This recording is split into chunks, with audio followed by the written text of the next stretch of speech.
Hey guys, it's me Lazy and welcome back to my channel. First off, happy 2017. We are exactly like 6 days because it's Saturday, so New Year's Eve was last Saturday into it and not much changed, but I have a list here of things that I learned in 2016. I have a few, not very many. I got this video idea from one, my boyfriend's little sister, and two, just every YouTuber is doing it right now. So I was like, okay, let's do it. We watched enough videos of it, let's do it. So I have a few important ones, a few random ones, just everything that I learned personally in 2017. I have notes. First off, don't take your loved ones for granted. Because honestly, you never know how random or how fast someone can be gone. Like, this past year I lost my big sister. She had died unexpectedly, and I think that was probably one of the hardest things I've ever had to go through, because I don't know, just having someone there for most of your childhood and then in a split second for them to be gone is crazy to me, and it's really heartbreaking. So don't ever just don't take your loved ones for granted. You never know how fast it's gonna happen. You don't know when it's gonna happen. It could happen when you're old and gray, or it could happen tomorrow. You just never know. So I personally have learned not to take my loved ones for granted. And I will try my best to continue that, because a lot of people don't.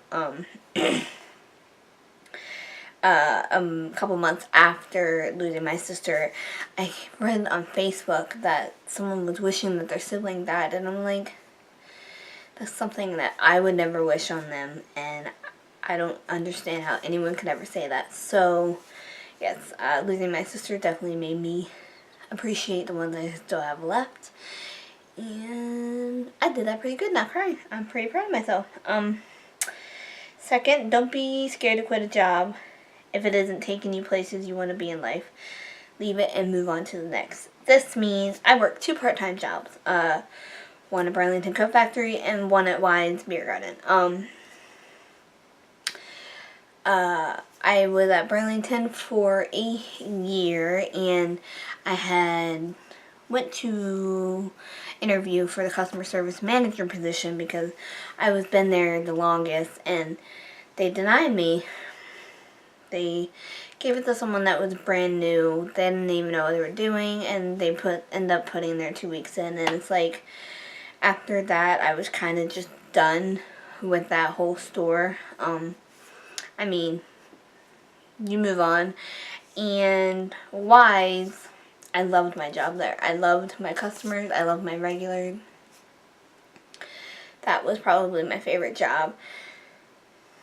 But it came to the point where I wasn't getting enough hours, so this job opportunity came up, and I literally gave them like a week's notice, because this job, full-time job, was right here, and I wanted to start that quick. So I just said, hey, I'm sorry, you're not giving me hours. I just up and quit. And I quit Burlington even though I had this one part-time job that I wasn't getting many hours, because it just wasn't worth working my butt off for something that just wasn't taking me anywhere. So if you don't like your job and you have a better job opportunity, leave it and take that job opportunity, because it's going to be 20 times better, I can promise you. Third, don't give up on something you really want to accomplish. For me, that was my GED. It took me, I don't even know how long, from like 17 to 23, 24. 7 years. 7 years to get my GED, and I finally did it in 2016. I was so excited. I did step by step. I did test by test. I did subject by subject. I studied my butt off. Sometimes I would just not even study, and I somehow managed to pass it. I'm pretty proud of myself. So don't give up on something you really want to accomplish. If it's school or if it's work or if it's YouTube, just keep pushing towards it and you'll get there eventually, even if it takes 7 years. Fourth, don't judge people by their bad habits. You never know what the person's forced in life to turn to them. For this, it's don't judge people that do, oh Lord, how am I going to say that? That decide to do drugs. You never know what that person faced, what that person's going through, what that person went through, and that's all they have now. Just help them, talk to them, get them help. Like, try to be there for them. I know it's hard, but from personal experience, from a family member, it's better to help them than to lose them. There's so many drug overdoses nowadays, and it's just mind-blowing to me, and it drives me nuts when people say that addiction is not a disease, because it is. I mean, you don't know what that person went through. You don't know what happened to that person to turn to drugs. Like, you don't know if their child died or their parents died, or you just don't know what happened. So don't judge, just help and love them, because you just never know. Maybe your smile, your love, your support will get them through it. Fifth, it's not always about getting the ring.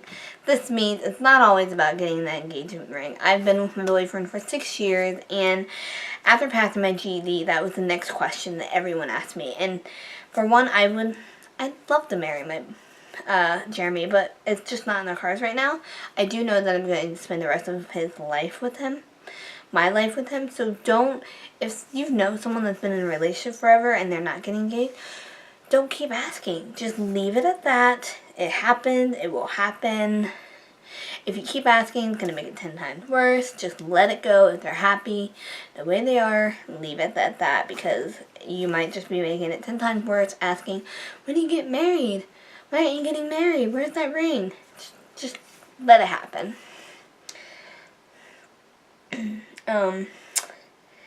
Listen to more music. If you are ever like depressed, unhappy, like sad, down, turn that music on, because that helped me get through a lot this year.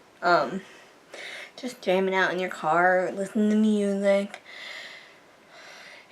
And sometimes it helps to look up the lyrics of the song so you know exactly like what they're saying, what it means, because I mean, music is awesome. It helped me a lot this year. Man, I had so many depressing playlists. It's kind of crazy. And number 7, before my battery runs out of memory, I know this is a YouTube channel, and a makeup YouTube channel, and I haven't really done any makeup videos lately. But number 7 is, it's not always about the makeup. I could probably count on one hand, or maybe 2 hands, how many times I wore makeup this year, because it's just too much. Like, if you can feel comfortable in your own skin without all the makeup, do it. It's nice to wear. It's nice to wear for your boyfriend. It's nice to look nice sometimes. But don't stress out, and don't force yourself to wear a full face of makeup every day, because honestly, I think people look 10 times better without it. Now, I still do very much love makeup, but I just learned this year that it's not always about the makeup. It's not always about doing a full face every day. It's not always about the hair. I mean, it is what it is. You look better and natural than you do with 20 million pounds of makeup and a bunch of hairspray in your hair. You look better the way you look without it all. But that's my 7 things that I learned about 2016. 2017, I plan on spending more time with family, figuring out what I want to do with school. I don't know if I want to go back to school or not. And just being a good girlfriend and dog mom and aunt and daughter and sister and all the above. But if you liked the video, make sure you give it a thumbs up and subscribe, and I will see you guys next time.